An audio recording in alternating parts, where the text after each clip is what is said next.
नमस्कार, final cut देख रहे हैं आप सब। मैं हूं आपके साथ साहिल केरी। नजर डालें कुछ खास और अहम खबरों के ऊपर। जम्मू के एसपी रूरल कार्यालय ने आज उन लोगों के चेहरों पर मुस्कान लौटा दी जो किन्हीं कारणों से अपने मोबाइल फोन खो चुके थे। पुलिस ने फोन गुम होने की दर्ज करवाई गई रिपोर्टों के आधार पर कार्रवाई करते हुए 51 मोबाइल फोन बरामद कर लिए हैं, जिनकी कीमत करीब 10.5 लाख रुपए बताई जा रही है। एसपी रूरल ब्रजेश शर्मा ने आज एक प्रेस कॉन्फ्रेंस के दौरान यह जानकारी दी और उनकी मौजूदगी में ये सभी फोन उनके मालिकों को लौटा दिए गए।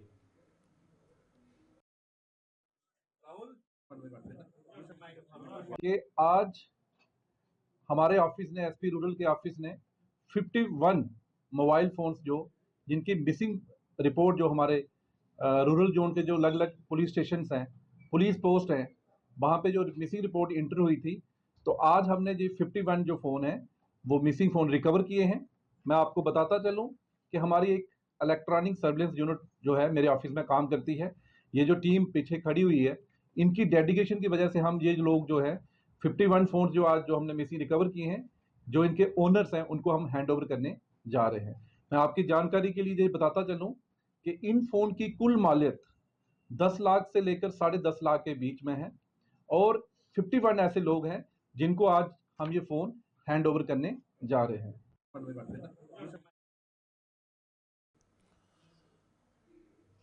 Jammu Kashmir tourist trade peoples federation ने जम्मू कश्मीर में धार्मिक पर्यटन को बढ़ावा देने के लिए सरकार द्वारा किए गए ऐलान का स्वागत किया है। फेडरेशन ने धार्मिक पर्यटन के लिए सांसद जुगल किशोर और कुछ विधायकों द्वारा किए गए प्रयासों की भी सराहना की। फेडरेशन के चेयरमैन महेश चंद्र पादा ने जम्मू में आज एक प्रेस कॉन्फ्रेंस के दौरान बताया कि धार्मिक पर्यटन को बढ़ावा देने के लिए सरकार द्वारा उठाए जा रहे कदम बेहद सराहनीय हैं, जिनका पर्यटन कारोबारी स्वागत करते हैं। मैं थैंक्स करना चाहूँगा हमारे होनेबल चीफ मिनिस्टर साहब का और मेंबर पार्लियामेंट जुगल किशोर शर्मा जी का, जिन्होंने पिलग्रिम टूरिज्म के ऊपर एक हिस्टोरिकल डिसीजन लिया। सबसे पहले मैं हमारी जम्मू कश्मीर गवर्नमेंट और हमारे चीफ मिनिस्टर साहब का कि जिन्होंने मास्टर प्लान के लिए पिलग्रिम टूरिज्म के लिए जो एक अनाउंसमेंट की है, असेंबली में अनाउंसमेंट की है, ऑन रिकॉर्ड की है कि जहाँ पे पिलग्रिम टूरिज्म की पोटेंशियल है जम्मू प्रोविंस में, ज़्यादा से ज़्यादा जो डिस्ट्रिक्ट है मैं उसमें वो कवर किए जाएंगे। उसके लिए मास्टर प्लान तैयार हो रहा है।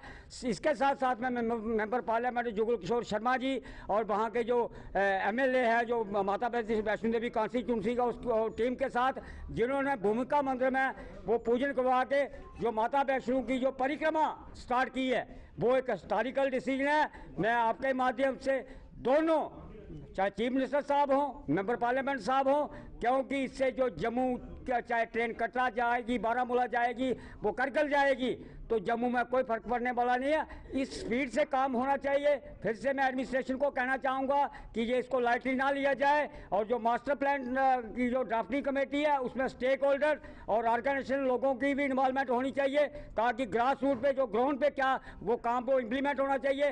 पेपरों में करने से कोई कुछ नहीं होगा। लेकिन फिर से मैं सरकार का धन्यवाद देना चाहूँगा कि टूरिज्म इंडस्ट्री के रिलेटेड जो उन्होंने फैसला लिया है वो एक सराहनीय कदम है और उसका हम वेलकम करते हैं। आरसपुरा के गांव पुरोभाना गांव में जारी श्री अति महाविष्णु यज्ञ में आस्था का सैलाब उमड़ रहा है। इस यज्ञ में आज पूर्व मंत्री व भाजपा के प्रदेश उपाध्यक्ष श्यामलाल चौधरी ने हाजिरी देकर धर्म के प्रति अपनी आस्था जताई।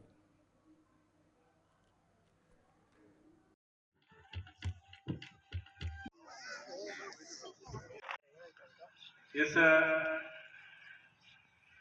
विष्णु जागरण जिहड़े सारे शामिल हुए, शास्त्री जी के मुखार बिंदु भगवान की कथा श्रवण करने का सारी संगत की मौका मिले। बड़ा खुशकिस्मत है वो ग्राम इलाका जिस इलाके भगवान के कीर्तन होंदा, भगवान की लीला दी, भगवान का नाम श्रवण करने का मौका मिलता है।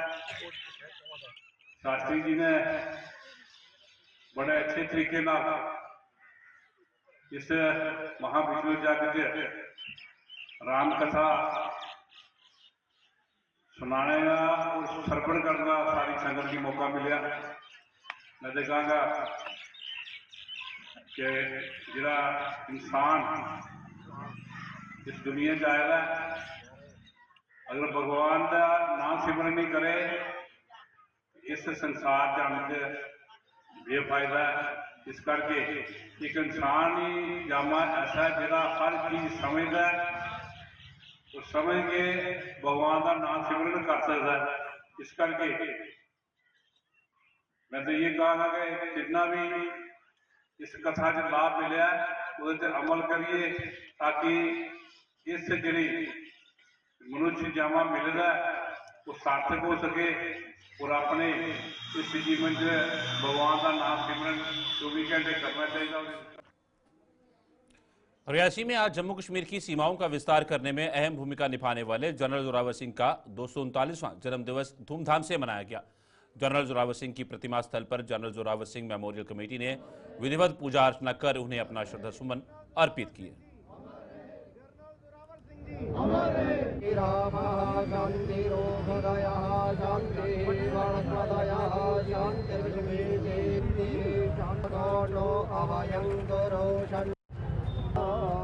गन्धं समर्पयामि नमः शिवशङ्खचक्रं श्रीकुण्डली पुष्पाणि पूजार्थं प्रतीयतामः नमः पुष्पल्लोयामदेवावधर्माता सपिता सपुत्रा ॐ श्री परमहंसनाधिपतये नमः ॐ श्रीलक्ष्मी नमः।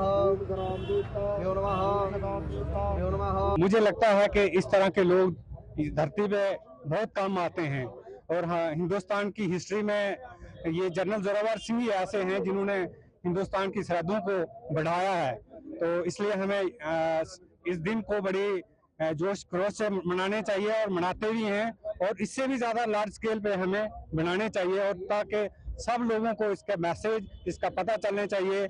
और साथ साथ हमारे जो युवा पीढ़ी है जो नई जनरेशन है आज जो भटक रहे हैं इधर उधर तो उनको भी इस दिन की सेलिब्रेशन से उनको एक मोटिवेशन मिलेगी, एक पता चलेगा कि वो भी हमारे में से हमारे जैसा ही एक इंसान थे। उन्होंने इतना बड़ा जो है कारनामा करके दिखाया, हिंदुस्तान की सरहदों को बढ़ाया है, तो उनसे प्रेरणा लेके वो भी इसी राह पे चलें। तो वो ये हमारे लिए एक मोटिवेशन एक सोर्स ऑफ इंस्पिरेशन है और हमारी जनरेशन जो है नौजवान है उनको भी इन्हीं के राह पे दिखाए हुए नक्शे कदम पे चलने चाहिए, अपने देश की सेवा करनी चाहिए। ये दुनिया के लिए जो हमारे प्रेरणा के पात्र हैं और इसका दिन जो है हम जनरल जोरावर सिंह कमेटी और जो इनके वंचित जो हैं ये सारे मिलकर बनाते हैं। क्योंकि कुछ लोगों में ये थोड़ा सा भ्रम था कि कभी कोई कहता था 12 मार्च को है, कभी कोई कहता था कि ये अप्रैल को है। तो ये जो वंचित हैं इन्होंने मतलब इसकी खोज की, हमने लोगों ने भी खोज की, तो इनका जो जन्म है वो मतलब 12 मार्च को आता है। इसीलिए हम हर साल इसको बड़े धूमधाम से बनाते हैं और ये स्टैचू इसीलिए बनाया है ताकि जो लोगों को नौजवानों को जिसकी प्रेरणा मिले कि इन्होंने कैसे छोटे इदारे से लेकर कहाँ तक नाम अपना रोशन किया था और अपनी सारी जिंदगी इन्होंने अपने मुल्क की सरहदें कायम करने के लिए और लोगों के लिए दी। ना इन्होंने अपने परिवार का देखा, ना इन्होंने अपनी वो देखा और आखिर मतलब इन्होंने अपनी ले चाइना के बॉर्डर पे अपनी मतलब शहादत दी। इसलिए ये बहुत एक ऐतिहासिक दिन है और इसे हमें चाहिए कि जो बड़े जोर शोर से बनाया जाए। और हम थोड़ी सी एडमिनिस्ट्रेशन में ये भी मांग करते हैं कि जो स्टैचू बना है इसकी थोड़ी सी प्रॉपर मेंटेनेंस के लिए गाड़ियां आगे पीछे होती हैं, तो थोड़ा सा इसमें भी जो एंट्रेंस इसकी जो है इसको थोड़ा सा ऐसा रखा जाए कि कोई भी आदमी जाके इसको नहीं मार। सतवारी चौक से लेकर लास्ट मोड गांधीनगर तक फ्लाईओवर का निर्माण कार्य शुरू कर दिए जाने से ट्रैफिक व्यवस्था में कुछ बदलाव किए गए हैं। इस बदलाव के चलते सतवारी चौक से लास्ट मोड गांधीनगर की ओर आने वाली ट्यूब पर यातायात बंद कर दिया गया है। सांबा और कठुआ से वाया गंग्याल और कुंजवानी आने वाले ट्रैफिक को सतवारी चौक से तवी पर बने चौथे पुल की ओर मोड़ा गया है, जो वेयर हाउस एशिया क्रॉसिंग से एग्जिट लेंगी। आरसपुरा से आने वाली गाड़ियों के लिए भी यही रूट निर्धारित किया गया है।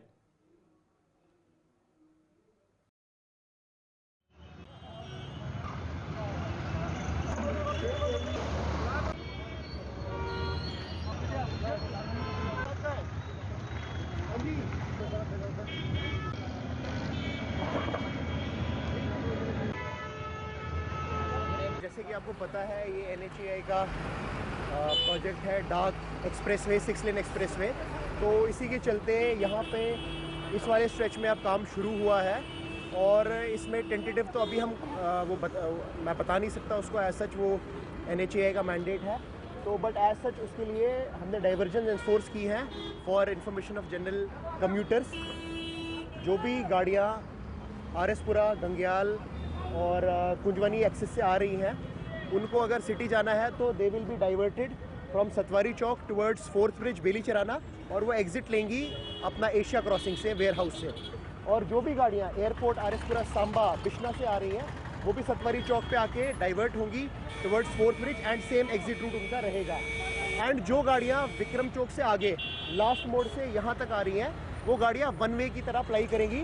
वो सिंगल ट्यूब उनको दूसरी ट्यूब पे डाइवर्ट करके वो एयरपोर्ट का रास्ता अपना सफ़र कंप्लीट कर सकती हैं। तो ये डाइवर्जन्स हैं जो जनरल पब्लिक कम्यूटर्स को ध्यान में रखनी चाहिए when they are travelling on this route. अभी हम इस पे काम कर रहे हैं, साइनेजेस वगैरह भी लग जाएंगे, और जनरल पब्लिक को भी हमने थ्रू मीडिया एडवाइजरीज भी हमने इशू कर दी हुई हैं ट्रैफिक पुलिस ने। And we are working on war footing. हमारी नफरी यहाँ पे डिप्लॉयड है, हमारे सुपरवाइजरी अफसर्स are monitoring everything hair.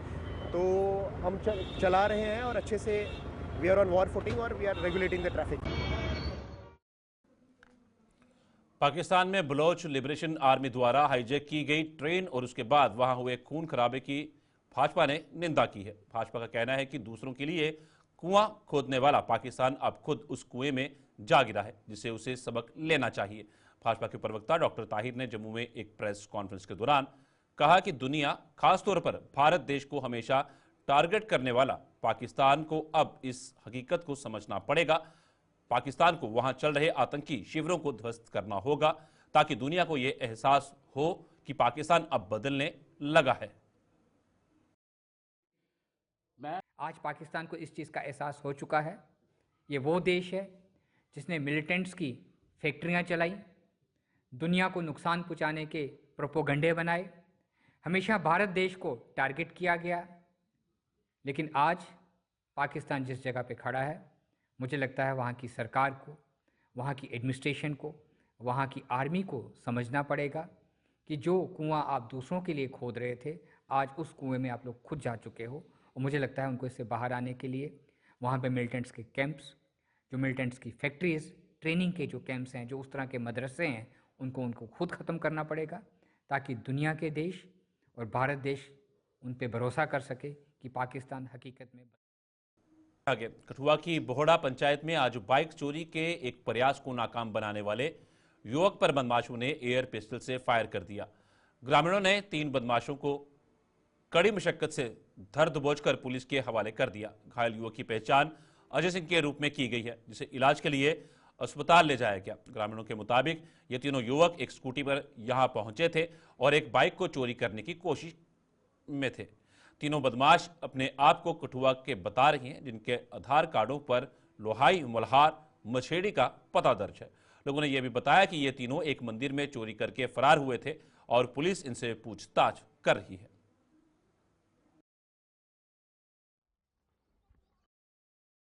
Sir ये 3 मुड़े आए हे थल्लों मोटरसाइकिल लेइयै, बड़ा सुंदरी गेदे हे, कुत्थै गेदे हे, उप्परों इसलै वापस सवेरे लगे आन ते कुसै दा उत्थै मोटरसाइकिल लग्गे दा हा, ओह्दा इ'नें लाक तोड़ियै ते नट्ठी आए।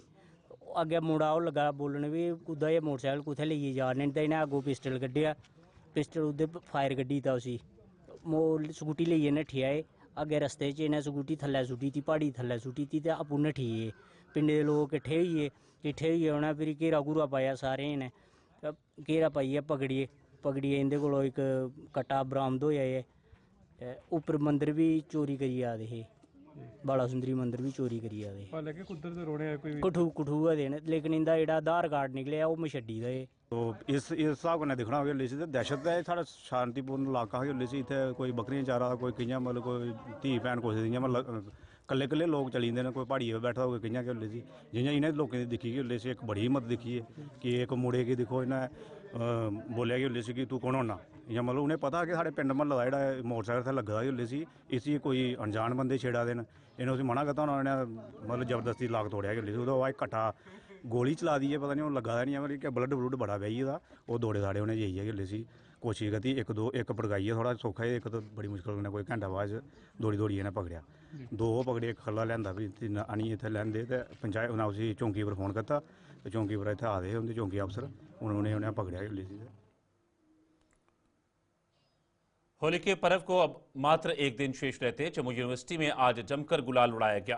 बॉयज हॉस्टल में आज स्टूडेंट्स ने धूमधाम के साथ होली का त्यौहार मनाकर लोगों को इस पर्व की मुबारकबाद दी।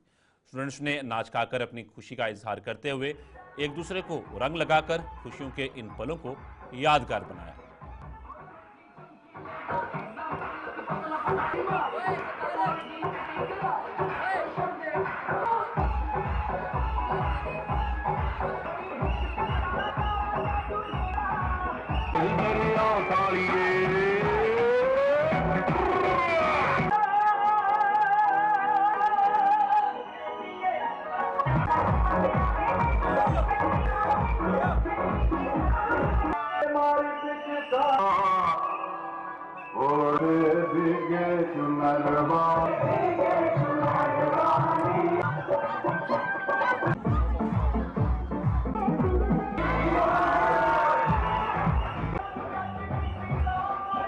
सभी सेफ होली खेलें, जहां पर किसी भी धर्म को कोई ठेस ना पहुंचे। हर धर्म के लिए होली है। जैसा आप समझ रहे हैं कि रमज़ान का महीना भी चल रहा है, तो मेरा यही संदेश है सबकी तरफ से कि होली रंगों का त्यौहार है और हम ये रंग सबकी ज़िंदगी में भरना चाहते हैं, ना कि इन रंगों का दुष्प्रयोग करना चाहते हैं। और पूरे समस्त जम्मू यूनिवर्सिटी की तरफ से बॉयज़ और गर्ल्स यहाँ पर होली मना रहे हैं और सभी एकदम खुशी से होली मना रहे हैं। और मैं यही देश संदेश पूरे विश्व को देना चाहता हूँ, पूरे भारत को देना चाहता हूँ कि एक साथ मिलकर होली मनाइए।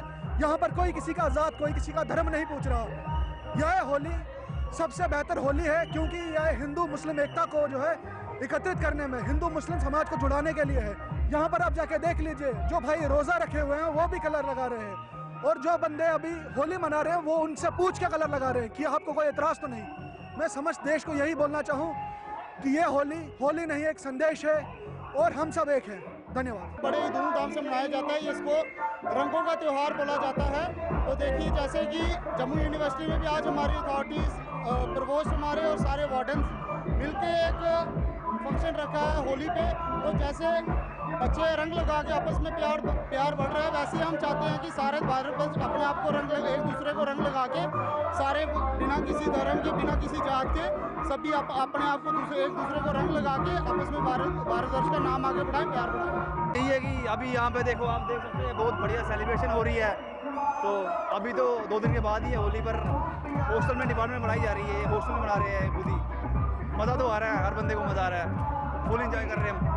गुलाल लगाकर जो है रंग लगाकर खुशी व्यक्त की जा रही है और यहाँ पे डांस वगैरह भी कई है। डांस तो बहुत हो रहा है, आप देख सकते हो, बहुत बढ़िया डांस हो रहा है यहाँ पे। हम भी करेंगे डांस, आप भी करोगे, आपको भी हैप्पी होली। विधायक राजीव जसरोटिया ने सदन में आज औद्योगिक नीति का उल्लंघन किए जाने का आरोप लगाया। जसरोटिया का कहना था कि औद्योगिक नीति के तहत जम्मू कश्मीर के युवाओं को रोजगार नहीं दिया जा रहा है और उद्योगों में सिर्फ बाहरी लोगों को ही तरजीह दी जा रही है। हालांकि डिप्टी सीएम ने राजीव जसरोटिया के इन आरोपों का जवाब देते हुए कहा कि सरकार हर हाल में ये सुनिश्चित करेगी कि रोजगार के मामले में स्थानीय युवाओं की अनदेखी ना हो। देखिए, सरकार इंडस्ट्रियल पॉलिसी इसलिए लेके आई, इन्वेस्टमेंट इसलिए लेके आई कि नौजवानों को रोजगार मिले। मैं जो इंडस्ट्रियल पॉलिसी, मेरा सवाल यही था कि जो इंडस्ट्रियल पॉलिसी है उसके आपके सैलिएंट फीचर्स क्या है। जो मैं गो थ्रू करता हूँ उस इंडस्ट्रियल पॉलिसी में, वहाँ पे मिसिंग है। एक वर्बल विस्पर तो है 80-20 का रेशियो से लोग लगेंगे, नौजवानों को रोजगार मिलेगा, पर जब जो प्रैक्टिकल ग्राउंड पे पोजीशन है वो ऐसी नहीं है। वो 80-20 क्या 20 भी नहीं देते, 20 क्या 5% लोगों की एम्प्लॉयमेंट। मेरा यही सवाल था कि रिसोर्सेज हमारे, इंफ्रास्ट्रक्चर हमारा, हवा हमारी, हर चीज़ हमारी, हमारे रिसोर्सेज यूज़ करने के बाद जिस मोटिव से सरकार ने ये पॉलिसी लाई, वो मोटिव तो फुलफिल नहीं हो रहा। तो उसका क्या सरकार के पास जवाब है, उसका सरकार के पास क्या मैकेनिज्म है कि लोगों को, जो लोकल लोग हैं जिन्होंने अपनी ज़मीन दे दी, जिन्होंने अपने सारा इंफ्रास्ट्रक्चर दे दिया, मगर एम्प्लॉयमेंट तो लोगों को मिल नहीं रही है। तो मेरा यही प्रश्न था ऑनरेबल मिनिस्टर साहब से कि जो 80-20 वाली जो कमिटमेंट है सरकार की, उस कमिटमेंट को ऑनर करने के लिए आप कौन सा मैकेनिज्म अडॉप्ट कर रहे हैं। आपने जब ये सवाल पूछा स्पीकर साहब से, तब विधायक आजाद जैन ने भी ये कहा कि 370 जो है वो तोड़ा गया, भाजपा पे कंज कसते हुए कहा कि 370 तोड़ा गया, तभी ये नौबत जो है नहीं, 370 तोड़ा गया तो इसलिए इंडस्ट्रीज आई। तो इंडस्ट्रीज, मेरा यही कहना, it has nothing to do with 370। मतलब लोगों को एम्प्लॉयमेंट कैसे मिले, लोगों को क्योंकि सरकार हर आदमी को नौकरी नहीं दे सकती। तो उसका एक सरकार ने अदर ऑप्शन को एक्सप्लोर करते हुए यहाँ इंडस्ट्री इन्वेस्टमेंट लाने का काम किया। इस इंडस्ट्रियल पॉलिसी के तहत 28,400 करोड़ रुपए की यहाँ इन्वेस्टमेंट आई है with certain incentives to industrialist. But जो बड़ा ऑब्जेक्टिव ये था कि लोगों को एम्प्लॉयमेंट मिले, वो इसमें अनकवर्ड है। ऐसे कागजी खाते में तो है, पर ग्राउंड पे रियलिटी वो नहीं है। इसलिए हमने कहा सरकार को कि सरकार कोई मैकेनिज्म लाए कि हमारे लोगों को रोजगार। मंत्री के द्वारा जो रिस्पॉन्स दिया गया है उससे सेटिस्फाई नहीं, मंत्री साहब ने तो यही कहा है कि हमारी कमिटमेंट है कि हम जिस भाव से ये सरकार ये पॉलिसी लेके आई है उसको हम ऑनर करेंगे। आप ऑनर कैसे करेंगे? He should come out with some SRO, कोई ना कोई कमिटमेंट इसकी ऑर्डर आना चाहिए, या कोई इनके साथ मेमोरेंडम ऑफ अंडरस्टैंडिंग होनी चाहिए इस इंडस्ट्री प्राइवेट इंडस्ट्री। और रियासी से भाजपा विधायक कुलदीप राज दुबे ने विधानसभा सत्र के दौरान सदन में उन्हें बोलने का अभी तक का मौका न देने का आरोप लगाया। दुबे ने यह आरोप लगाते हुए यह भी बताया कि सदन में उनके सवालों के जो जवाब दिए गए वे उनसे संतुष्ट नहीं है। दुबे ने बताया कि उन्होंने इससे लेकर नेता प्रतिपक्ष से बात की है। उन्होंने इस बाबत स्पीकर को भी अवगत करवाया है। खबरों का सिलसिला यूं चलता रहेगा। फिलहाल फाइनल कट में इतना ही। दीजिए इजाजत, नमस्कार।